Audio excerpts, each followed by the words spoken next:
Barnabas was the most challenging week of my life, mentally, physically, spiritually. I went into it knowing it would be hard and knowing that it would be a test, but I didn't know what it would take on my part to overcome that. And when we got our campers, they arrived and, we went to greet them, and I saw Shadow, who was my camper, and, it was hard to run up and be all excited and greet her like a normal camper when I didn't really know how she was responding to me. Like, was she excited or was she sad to leave her parents? I didn't know, and at that point I was kind of like, this is not what I signed up for. This is difficult. But as the week went on, I started to realize that I'd never been broken to that point before, and I'd never really fully had to let God work through me because I'm really independent and I love to do things on my own. And so, I learned that when I'm weak, God is strong, and He pulls through when I can't.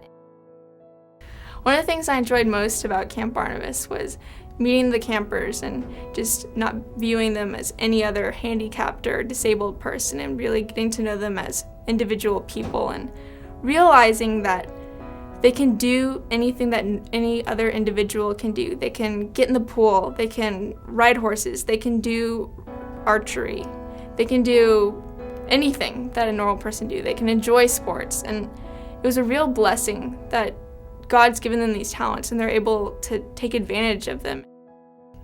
God showed me really in those first 5 minutes that I didn't need anyone else but Him, and He really showed me that I didn't need to worry about what was going to happen that week, and I wasn't nervous from that point on for the rest of the week. And my challenge to you guys is that, if you're ever nervous about, sharing the gospel with somebody or doing something hard, that, just trust the Lord, because He'll come through. He'll bring you through anything.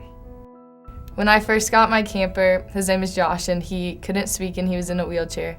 And it was really hard the first couple of days because we went to different activities and I didn't know how to get him involved in a lot of the things he couldn't do since he was in a wheelchair and since he couldn't talk. And so I didn't know if he was having fun a lot of the time. But a couple of days into the trip, we were in the pool and I decided just to let him try the slide, and I didn't know if he had done it in years past or not. And so I took him down it, and it was such a cool moment because that's the happiest I saw him all week, and he just smiled so big and started clapping and was so joyful. And it taught me that just to take advantage of the blessings that the Lord has given me, because I have a body that works fine, and he was disabled and he was still able to be so joyful in that moment. And so it taught me just to be joyful in life and just the little things.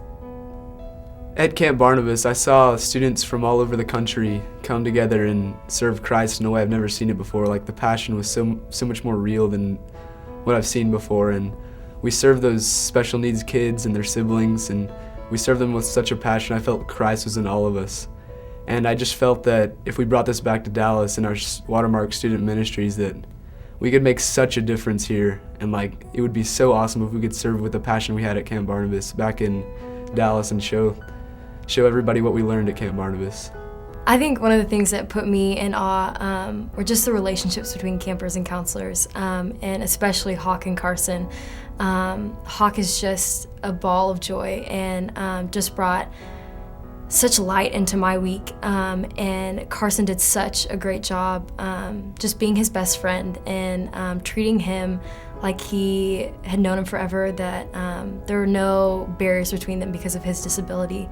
And one of the things that I really enjoyed was at cross carry when the cabins carry the cross that has all the names of the campers that have passed away in years past. And it got to Hawk, and he saw one of the names of his friends on the cross and just began to cry. And I just remember how it broke my heart. And Carson being, his new best friend, it broke his heart even more. And he just held Hawk for 10 to 15 minutes, just holding him while he's crying. And just to see that picture of someone being held, and it was such a good depiction of our relationship with Christ and just how Christ holds us in those times when we are completely vulnerable. I learned so much from Camp Barnabas. One of the greatest things that I learned was just how to be a servant. Just watching all of my friends be completely humbled that week was amazing. Our job was to play with these kids, to love on these kids, and it wasn't about us, it was completely about these kids, and just allowing them to have an incredible, fun time in a safe environment. And it was our job to be Christ-like towards them and to love them just like Christ would.